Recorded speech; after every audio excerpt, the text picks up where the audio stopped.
Hello, everyone, and welcome once again to Geeks Not Nerds, the podcast. I'm Captain Logan. And I'm Vince. Vince, you and I both fancy ourselves writers. Yeah, kind of. Correct? Yeah, and you know, we review a lot of things that are written. Yeah. And you know, a lot of narrative and things like that. We talk a lot about movies, and I review superhero movies. You review horror films, and we talk about superheroes and just stories and things in general on Geeks Not Nerds and on the podcast and things like that. Both Vince and I mention this a lot, but just in case you don't know, in case you don't listen to us all the time, Vince and I both have degrees in English and creative writing, and we have, for whatever it's worth, we've been formally trained in the art of storytelling, and since we talk a lot about this kind of stuff, we thought it would be fun to on the podcast, and we've done no preparation beforehand.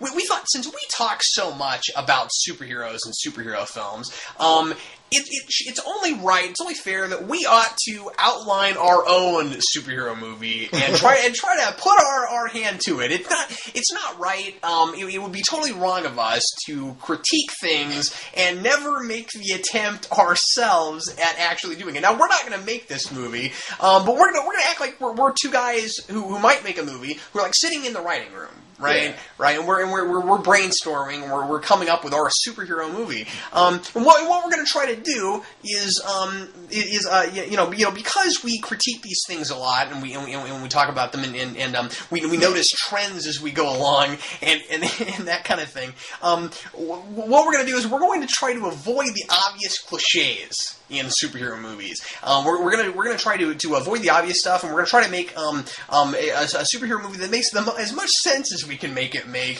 while still avoiding the obvious tropes. We don't want to fall into a formula. You know, we don't want to remake Batman 1989. We don't want to remake The Dark Knight or Superman or any of those things. We want to try to do the most original kind of thing we can do while avoiding the problematic things. So. Vince, are you ready? Yeah.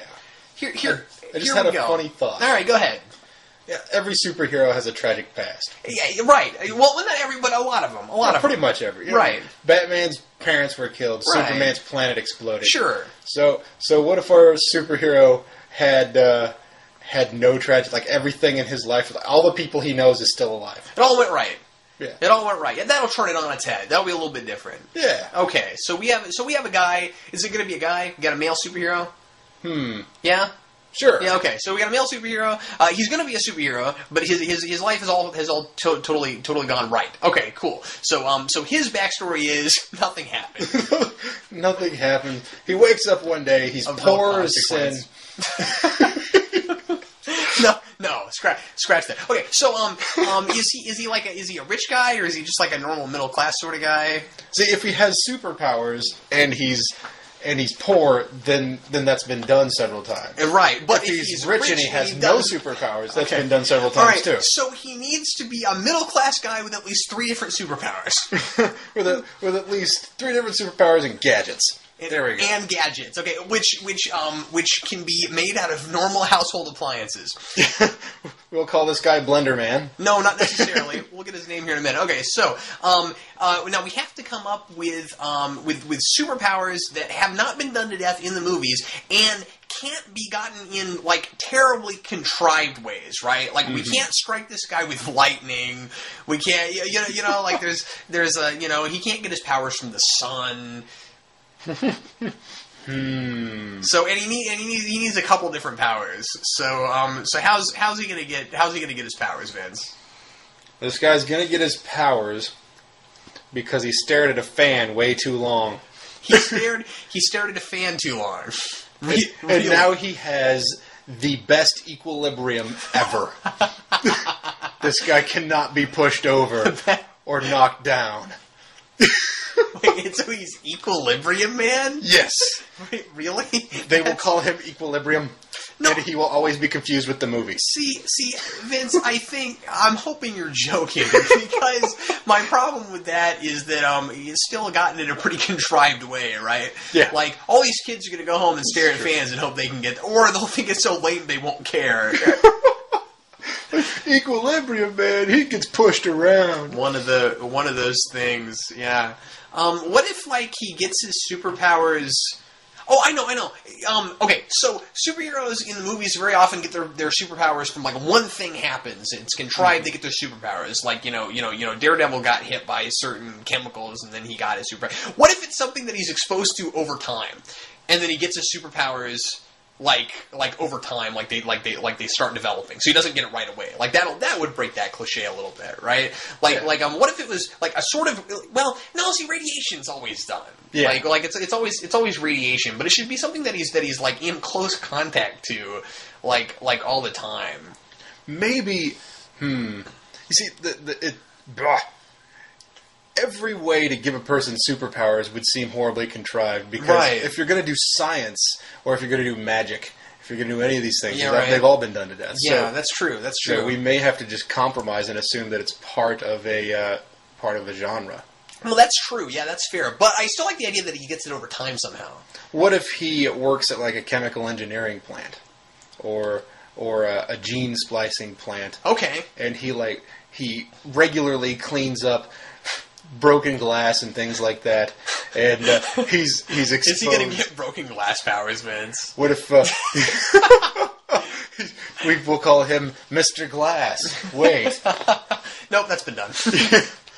And I was thinking maybe it's a gene splicing type of thing, so therefore maybe he turns into like part animal or something. But then there's Animal Man. Yeah, but that hasn't been done in a movie. Nothing like that's happened. I don't know. Been done on a cartoon show. Well, you wouldn't have to. Yeah, I mean, no, I know, but we're talking live action film. Yeah. I mean, yeah, it wouldn't have to be an animal though. He could turn into like something else. Yeah. He turns into a human laser. Wait, that exists. This is really hard. Maybe, yeah. Oh, okay. Let's do this. Let's do something really. I'm gonna see something that sounds really dumb. We'll see if it comes out that way. Right. So, what if he's like a sort of like angry person? Like he doesn't like his job very much. Okay.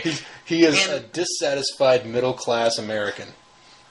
Yeah, okay, that's a little contrived too, isn't it? I mean, that's a little cliche too, isn't it? Well, that's because it's generally true. Okay, all right, fine. So generally true is not the same as cliche. Okay, because at least he's not rich and he's not totally poor, and we're talking about superhero genres, not your average American male. Okay, right. Sorry, I get those two things confused.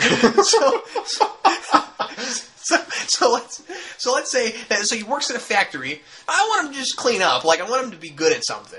You know, but okay. So what if maybe he's really good at cleaning up? Well, maybe he's like but scientist is always done too, isn't it?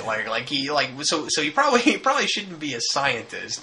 What if he's what? Wow. What? No, he's the caterer. The caterer. He's a caterer at a I was gonna say a place where they do science. A laboratory. Okay. So he's a caterer at a laboratory where they do experiments with various strange chemicals, and he doesn't like his boss very much, and he keeps getting exposed to these chemicals. And they mix with certain foods that he makes.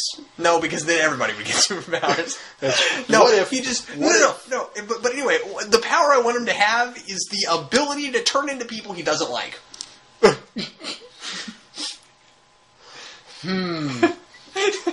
That could be really funny. Yeah, that's his superpower. He can shapeshift, but only into people that he at that point has like okay, so it's an adrenaline thing. It's like turning into the Hulk, except he turns into a person he doesn't like, and then he's that person for a while. And there's some sort of corporate espionage that he has to foil. And things like that. Because he has to be these up and ups, and that becomes his that's his big great power with great responsibility. If your responsibility is if you can look like this important guy, then it's your job to make things better for everyone. Second plot point. Because we haven't gotten there yet, but second plot point. And before you get to the second plot point, may I mention that this is all background. that we'll get in the first 2 minutes of the movie, so the entire thing is not an origins. So, second plot point. Right? This is all of the information that we're giving you right now, you will get during the credit sequence. Oh, God. Second plot point. Which actually will probably be the first plot point, because this is all background. The main person that he needs to sit down, or the main person that he needs to turn into in order to solve this problem. He sits down with, like, the night before. He happens to find him in a bar, has a drink, and bonds with the guy. And suddenly, he doesn't hate him anymore. Ooh! He's like, oh, God, I kind of sympathize with this guy. Now he doesn't have the adrenaline thing anymore. He doesn't get angry about the guy, and then he can't turn into him. So what do you do? Yeah. Ooh, that's interesting. Yeah. Okay, now, here's my problem with all this.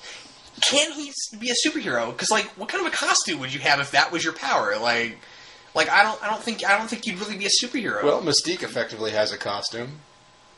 Yeah, that's true. But, like, why would you wear it? Like, why would you? Well, maybe we're not making a superhero movie. Maybe we're making a superhero movie that has no potential for a sequel. Well, no, sure, but I'm just saying, like, okay, if we're making a superhero, I mean, I guess we're really turning things on its head if we're going to make a superhero movie, but he's not going to wear a costume. Well, Heroes did that. Oh no. Well, no, Heroes did that, but again, movies. We're talking about about movies. Live action theatrical films. I'm throwing out TV on this. We're not making although I feel like what we're coming up with is more of a premise for a TV show than it is for a film. The more I think about it, but it sounds more like an espionage thing more than it does a superhero. Like I'm trying to figure out what kind of costume he'd wear. Why would this guy go on patrol? Like, well, he couldn't. No, unless he's looking for people to hate. He's just going around trying to find someone to hate. Looking for hate in all the wrong places. I feel like making hate. Oh, God. All you need is hate. We have derailed. Where were we going with this? She hates you. Yeah. So maybe the problem with this guy, or maybe this guy that has his problem is maybe his, like, everybody he knows is just invested in this company. Maybe it's like a big deal for this company to stay afloat, and he knows that.